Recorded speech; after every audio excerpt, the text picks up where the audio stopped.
Today I'd like to explore what one interaction from the TV series Love is Blind can teach us about attachment. I'm not interested in the personalities, I'm interested in the pattern.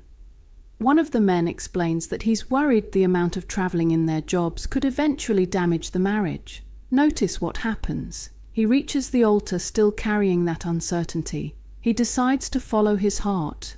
They get married.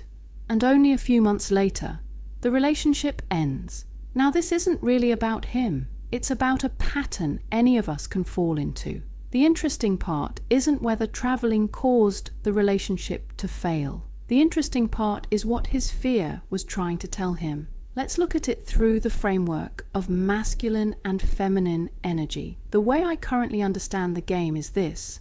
The masculine reflects physical reality, the things already visible, already happening. The feminine reflects potential, the unseen future, possibility, the experiences waiting to emerge. What appears to be happening here is that his heart had already recognized something beautiful about the current connection to his potential. He was experiencing love, connection, support, understanding. His feelings were saying, "This matters. This feels wonderfully right." But then his mind stepped in. It looked at physical reality using his masculine viewer, the travel, the distance, the unknown, and began trying to predict the future. It started writing a story. Maybe this won't work. Maybe we'll drift apart. Maybe the relationship won't survive. Notice what happened. Nothing had actually gone wrong. The suffering was coming from the story, not from the present moment.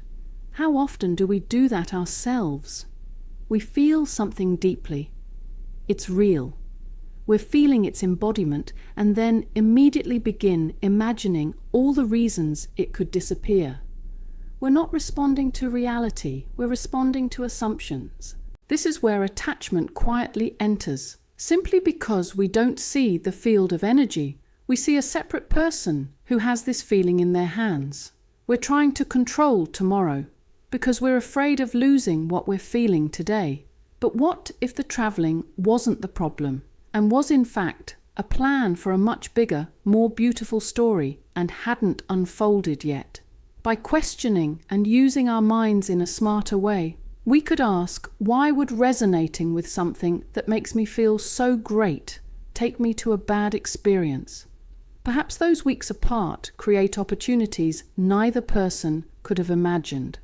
Time with friends, new interests, personal growth, unexpected conversations, new business contacts, greater appreciation of each other when they're together.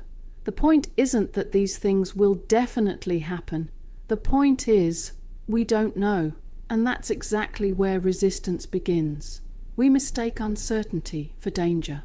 The heart says, "This feels like love." The mind says, "Yes, but prove to me that it will always stay this way." Life can't make that promise. What it can do is invite us to stay connected to the qualities that attracted us in the first place. Support, understanding, kindness, laughter, feeling seen, feeling valued. Those qualities don't disappear simply because circumstances change. In fact, they often deepen through new experiences we could never have planned. One of the reasons I find Love is Blind so fascinating is that it unintentionally demonstrates something much deeper than relationships. It shows how often our greatest struggle isn't with another person. It's with the stories we create about the future. The heart keeps saying yes, while the mind keeps asking for guarantees. But guarantees don't create love. Presence does. So here's the takeaway. When you find yourself worrying about how something wonderful might fall apart, pause. Ask yourself, am I responding to what's actually happening?